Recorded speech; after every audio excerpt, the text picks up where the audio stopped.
Hi friends, कसे आहात? सर्व मजेत आहात? मजेतच असायला हवं. चला तर आज आपण आमरस काळा पडू नये त्याच्या 2 खास टिप्ससह रेसिपी पाहणार आहोत. पूर्ण व्हिडिओ पहा म्हणजे तुम्हाला कळेल. त्यासाठी बघा, इथे हापूस आंबे आपण घेतले आहेत. ते मी अगोदर पाण्यात भिजत ठेवले होते. त्याला चीक असतो, त्यामुळं पाण्यात भिजत ठेवायचे आणि नंतर असे चोळून धुवून घ्यायचे. खूप छान अशा टिप्स आहे मैत्रिणींनो. त्यासाठी बघा, आता पहिली पद्धत दाखवत आहे. आपण ही जुनी पारंपरिक पद्धत आहे. अशा प्रकारे आपण जो आंबा आहे तो मऊ करून घेतो. नंतर त्याचा देठ आहे तो काढून घेतो आणि आपण अशा प्रकारे तो पिळून घेतो.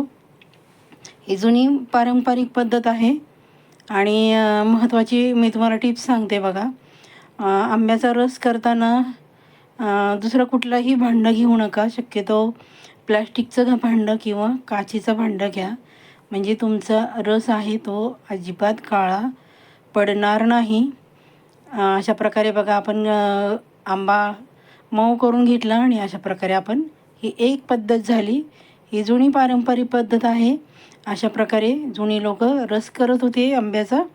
आता दुसरी पद्धत पाहूया. आपण अशा प्रकारे आंबा धुवून घेतला आहे. त्यानंतर बघा, अशा प्रकारे कट करायचा आहे. त्याचे स्लाईस आहे, त्याला चाकूने बघा उभे आडवे कट मारायचे आहेत. अशा प्रकारे तुम्ही जर आंबे कट केले तर त्यामध्ये अळी किडा आहे की नाही तुम्हाला लक्षात येईल. हे बघा, अशा प्रकारे आपण छान त्याचा गर मस्त असा मोकळा करून घेऊ शकतो. खूप छान ही पण पद्धत आहे बघा. म्हणजे गर आहे तो अगदी व्यवस्थित निघला जातो आणि आंबा आपल्याला किडका वगैरे आहे की नाही ते पण अशा पद्धतीमध्ये लक्षात येतं. त्यानंतर तिसरी पद्धत बघा, अशा प्रकारे आपण देठ आहे तो कापून घेतला आणि त्याचं पूर्ण साल आहे ते आपण काढून घेणार आहोत. चाकूच्या साहाय्याने काढू शकतात किंवा तुम्ही पिलर आहे पिलरने सुद्धा काढू शकता. अशा प्रकारे त्याचं साल काढायचं आहे. खूप छान पद्धती आहेत बघा. वेगवेगळ्या पद्धतीने आपण आंब्याचा रस करू शकतो आणि शक्यतो काचेचं भांडं घ्या किंवा प्लॅस्टिकचं भांडं घ्या रस ठेवण्यासाठी. त्याने काय होतं, धातूचा त्याचा संपर्क आला आंब्याच्या रसाचा की आंब्याचा रस हा काळा पडतो. तुम्ही असं काचेच्या बाऊलमध्ये किंवा प्लॅस्टिकच्या बाऊलमध्ये जर ठेवला तर अजिबात तुमचा रस काळा पडणार नाही. आणि महत्त्वाचं, तुम्ही जेव्हा मिक्सरला फिरवता तेव्हा पण शक्यतो तुमच्याकडं असेल तर तुम्ही प्लॅस्टिकचा जो जार आहे तो वापरू शकता, पण माझ्याकडे नाही आहे. मी स्टीलचं जे आहे आपलं मिक्सरचं भांडं रेग्युलरचं त्यामध्येच फिरवलं, पण पटकन फिरवून घेतला आहे बघा आपण. अशा प्रकारे आपण ही तिसरी पद्धत आहे, त्याचा छान गर काढून घ्यायचा आणि नंतर आपण हा आंब्याचा रस आहे म्हणजे जे गर आहे तो मिक्सरला छान असा फिरवून घेणार आहोत. खूप छान आणि घट्ट होतो रस. अशा प्रकारे तुम्ही केला तर आणि खायला पण खूप छान वाटतो.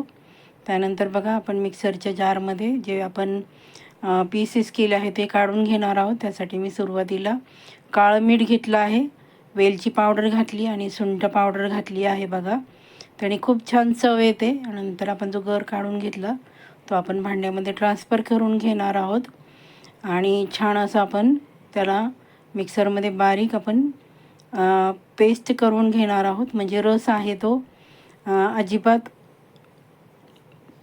त्यामध्ये गुठळ्या राहणार नाहीत. जुन्या पद्धतीमध्ये लोक बघा जो आहे तो हातानेच हे करत होती, मिक्सरमध्ये फिरवत नव्हती. कारण काही काही लोकांना मिक्सरमधला फिरवलेला रस आवडत नाही. त्यानंतर मी साखर घालून घेतली आहे. तुम्हाला हवं असेल तर तुम्ही पिठी साखरेचा पण वापर करू शकता. बघा, आपला रस किती सुंदर झाला आहे बघा. आणि चमचा पण तुमच्याकडं असेल तर तुम्ही प्लॅस्टिकचा यूज करू शकता. माझ्याकडे नव्हता म्हणून मी स्टीलचा यूज केला आहे. बघा, रस किती सुंदर झाला आहे. आपला घट्ट असा रस तयार झाला आहे. मी येथे थोड्यासा पाण्याचा वापर केला आहे. आमच्याकडे दुधाचा वापर आवडत नाही. तुम्हाला हवं असेल तर तुम्ही दुधाचा वापर करू शकता. सर्वांना नम्र निवेदन आहे, आपण अजूनही माझ्या चॅनलला सबस्क्राईब केलं नसेल तर पटकन सबस्क्राईब करून घ्या. बाजूचं जे बेल आयकन आहे ते प्रेस करायला अजिबात विसरायचं नाही. आणि आपण माझा व्हिडिओ कुठून पाहतात ती कमेंट्स करून सांगायची आहे, म्हणजे तुमचे आभार मानणे सोपे जाईल. आपण रस काढून घेतल्यानंतर त्याला झाकण लावून फ्रीजमध्ये ठेवला होता. बघा किती सुंदर असा आपला आंब्याचा रस तयार झाला आहे मैत्रिणींनो. चला तर मग रेसिपी आवडली असेल तर लाईक करा, सबस्क्राईब करा, शेअर करा, हाईप करा. Bye bye.